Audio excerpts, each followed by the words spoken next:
Welcome. Today we're reading the chapter The ENSORCELLED Chamber of the novel The Metal Monster. Now, sit tight and let's get into it. Good one. Drake broke the silence.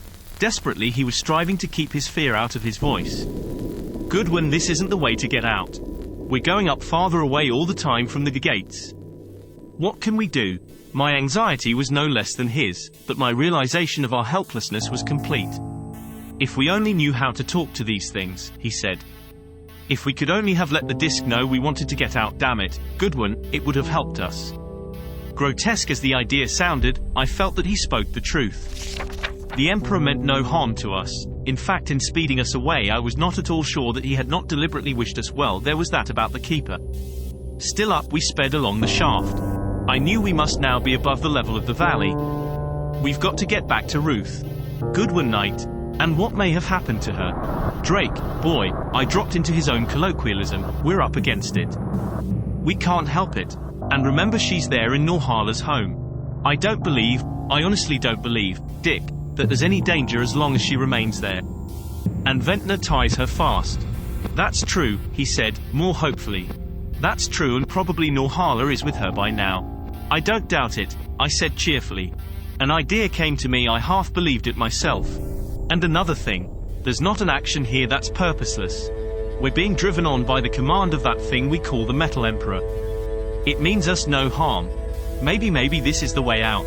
Maybe so, he shook his head doubtfully. But I'm not sure. Maybe that long push was just to get us away from there. And it strikes me that the impulse has begun to weaken. We're not going anywhere near as fast as we were. I had not realized it, but our speed was slackening. I looked back. Hundreds of feet behind us fell the slide. An unpleasant chill went through me. Should the magnetic grip upon us relax, withdraw, nothing could stop us from falling back along that incline, to be broken like eggs at its end. That our breaths would be snuffed out by the terrific descent long before we reached that end was scant comfort. There are other passages opening up along this shaft, Drake said. I'm not for trusting the Emperor too far. He has other things on his metallic mind, you know. The next one we get to, let's try to slip into if we can. I had noticed there had been openings along the ascending shaft, corridors running apparently transversely to its angled way. Slower and slower became our pace. 100 yards above, I glimpsed one of the apertures. Could we reach it? Slower and slower we arose.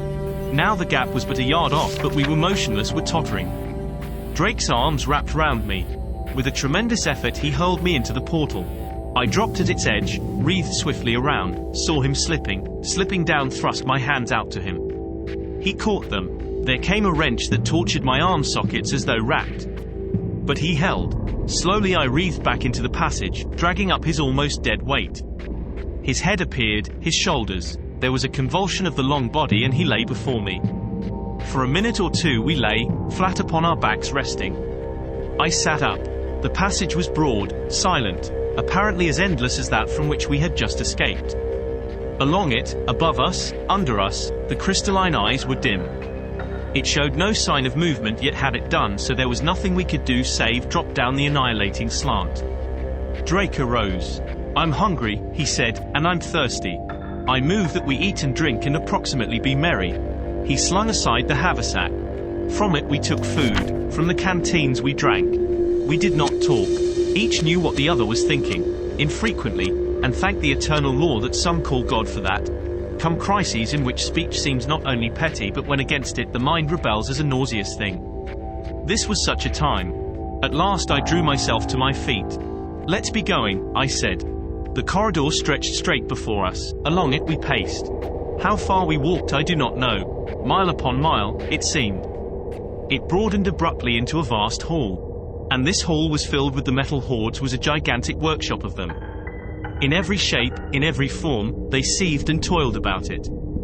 Upon its floor were heaps of shining ores, mounds of flashing gems, piles of ingots, metallic and crystalline. High and low throughout flamed the egg-shaped incandescences, floating furnaces both great and small. Before one of these forges, close to us, stood a metal thing. Its body was a 12-foot column of smaller cubes. Upon the top was a hollow square formed of even lesser blocks hardly larger than the little things themselves. In the center of the open rectangle was another shaft, its top a 2-foot square plate formed of a single cube. From the sides of the hollow square sprang long arms of spheres, each tipped by a tetrahedron. They moved freely, slipping about upon the curved points of contact, and like a dozen little thinking hammers, the pyramid points at their ends beat down upon as many thimble-shaped objects which they thrust alternately into the unwinking brazier, then laid upon the central block to shape. A goblin workman the thing seemed, standing there, so intent upon and so busy with its forgings. There were scores of these animate machines. They paid no slightest heed to us as we slipped by them, clinging as closely to the wall of the immense workshop as we could. We passed a company of other shapes which stood 2 by 2 and close together, their tops wide spinning wheels through which the tendrils of an open globe fed translucent, colorless ingots, the substance it seemed to me of which Norhala's shadowy walls were made, the crystal of which the bars that built out the base of the cones were formed. The ingots passed between the whirling faces, emerged from them as slender, long cylinders, were seized as they slipped down by a crouching block, whose place as it glided away was instantly taken by another. In many bewildering forms, intent upon unknown activities directed toward unguessable ends, the composite, animate mechanisms labored. And all the place was filled with a goblin bustle, trollish racketings, ringing of gnomish anvils, clanging of kobold forges, a clamorous cavern filled with metal nibelungans. We came to the opening of another passage, a doorway piercing the walls of the workshop. Its incline, though steep, was not dangerous. Into it we stepped, climbed onward, it seemed interminably. Far ahead of us at last appeared the outline of its further entrance, silhouetted against and filled with a brighter luminosity.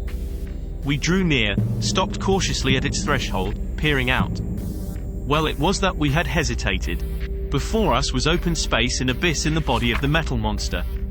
The corridor opened into it like a window. Thrusting out our heads, we saw an unbroken wall both above and below.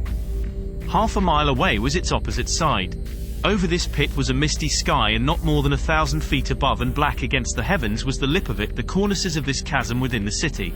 Far, far beneath us we watched the hordes throw themselves across the abyss in webs of curving arches and girder-straight bridges. Gigantic, we knew these spans must be yet dwarfed to slender footways by distance. Over them moved hurrying companies. From them came flashings, glitterings, prismatic, sun-golden, plutonic scarlets, molten blues, javelins of colored light piercing upward from unfolded cubes and globes and pyramids crossing them, or from busy bearers of the shining fruits of the mysterious workshops. And as they passed, the bridges swung up, coiled and thrust themselves from sight through openings that closed behind them.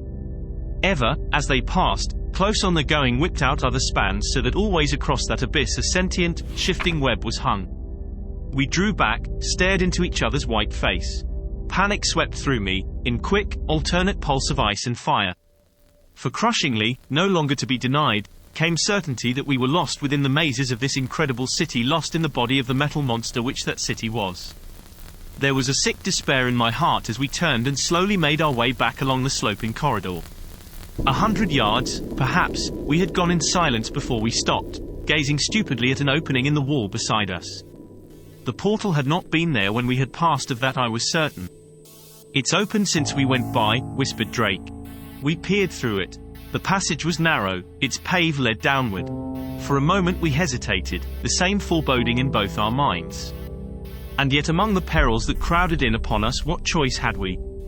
There could be no more danger there than here. Both ways were alive, both obedient to impulses over which we had no more control and no more way of predetermining than mice in some complex, man-made trap. Furthermore, this shaft also ran downward, and although its pitch was less and it did not therefore drop as quickly toward that level we sought and wherein lay the openings of escape into the outer valley, it fell at right angles to the corridor through which we had come. We knew that to retrace our steps now would but take us back to the forges and thence to the Hall of the Cones and the certain peril waiting for us there. We stepped into this opened way. For a little distance it ran straightly, then turned and sloped gently upward, and a little distance more we climbed.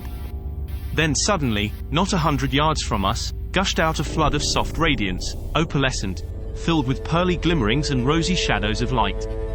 It was as though a door had opened into some world of luminescence. From it the lambent torrent poured, billowed down upon us.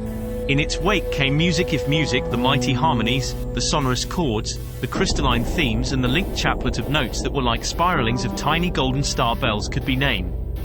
Toward source of light and sound we moved, nor could we have halted nor withdrawn had we willed.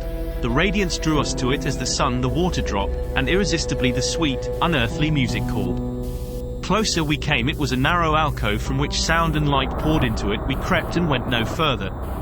We peered into a vast and columnless vault, a limitless temple of light. High up in it, strewn manifold, danced and shone soft orbs like tender suns. No pale gilt luminaries of frozen rays were these. Effulgent, jubilant, they flamed orbs red as wine of rubies that Jinns of Al-Shiraz press from his enchanted vineyards of jewels. Twin orbs rosy white as breasts of pampered Babylonian maids. Orbs of pulsing opalescences and orbs of the murmuring green of bursting buds of spring. Crocused orbs and orbs of royal coral. Suns that throbbed with singing rays of wedded rose and pearl and of sapphires and topazes amorous. Orbs born of cool virginal dawns and of imperial sunsets, and orbs that were the tulip fruit of mating rainbows of fire. They danced, these countless aureoles. They swung and threaded in radiant choral patterns, in linked harmonies of light. And as they danced, the gay rays caressed and bathed myriads of the metal folk open beneath them. Under the rays, the jewel fires of disc and star and cross leaped and pulsed and danced to the same bright rhythm. We sought the source of the music, a tremendous thing of shimmering crystal pipes like some colossal organ. Out of the radiance around it, great flames gathered, shook into sight with streamings and pennonings, in bannerets and bandrols, leaped upon the crystal pipes, and merged within them. And as the pipes drank them, the flames changed into sound. Throbbing bass vials of roaring vernal winds, diapasons of waterfall and torrents, these had been flames of emerald. Flaming trumpetings of desire that had been great streamers of scarlet rose flames that had dissolved into echoes of fulfillment. Diamond burgeonings that melted into silver symphonies like mist-entangled Pleiades transmuted into melodies, chameleon harmonies to which the strange suns danced. And now I saw, realizing with a clutch of indescribable awe, with a sense of inexplicable profanation, the secret of this ensorcelled chamber. Within every pulsing rose of irised fire that was the heart of a disk, from every rubrous, clipped rose of a cross, and from every rayed purple petaling of a star, there nestled a tiny disk, a tiny cross, a tiny star, luminous and symboled even as those that cradled them. The metal babes building like crystals from hearts of radiance beneath the play of jocund orbs. Incredible blossomings of crystal and of metal whose lullabies and cradle songs were singing symphonies of flame. It was the birth chamber of the city. The womb of the metal monster. Abruptly the walls of the niche sparkled out, the glittering eye points regarding us with a most disquieting suggestion of sentinels who, slumbering, had been caught unaware, and now awakening challenged us. Swiftly the niche closed, so swiftly that barely had we time to spring over its threshold into the corridor. The corridor was awake, alive. The power darted out, gripped us. Up it swept us and on. Far away a square of light appeared, grew quickly larger. Framed in it was the amethystine burning of the great ring that girdled the encircling cliffs. I turned my head behind us. The corridor was closing. Now the opening was so close that through it I could see the vast panorama of the valley. The wall behind us touched us, pushed us on. We thrust ourselves against it, despairingly. As well might flies have tried to press back a moving mountain. Resistingly, inexorably we were pressed forward. Now we cowered within a yard-deep niche. Now we trembled upon a foot-wide ledge. Shuddering, gasping, we glared down the sheer drop of the city's wall. The smooth and glimmering scarp fell thousands of feet straight to the valley floor. And there were no merciful mists to hide what awaited us there, no mists anywhere. In that brief, agonized glance, every detail of the pit was disclosed with an abnormal clarity. We tottered on the brink. The ledge melted. Down, down we plunged, locked in each other's arms, hurtling to the shattering death so far below. Did you enjoy today's chapter of The Metal Monster? Why not subscribe and ring the bell?